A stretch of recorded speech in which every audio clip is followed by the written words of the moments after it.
Merhaba arkadaşlar. Şimdi birazdan yanardağ patlayacak.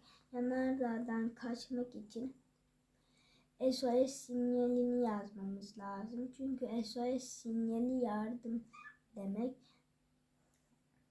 Göndereceğiz.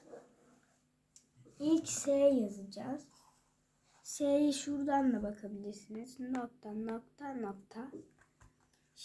Sonra O yazacağız. Bu da çizgi çizgi çizgi orada ve bir daha S yapacağız. Bu da nokta nokta nokta. Şimdi başlıyoruz.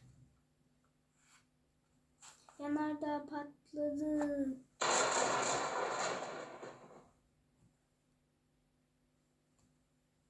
Şimdi sinyalimizi göndereceğiz.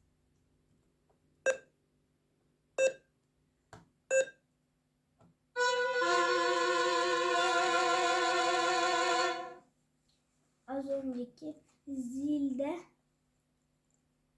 bir harf bittiğini gösteriyor. Yine başladık.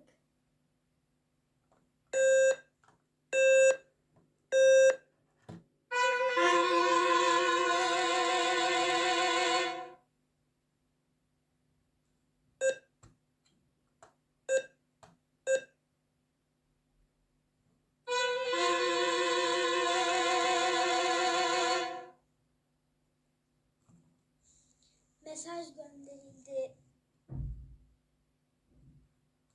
Arkadaşlar şimdi bizi almaya geliyorlar.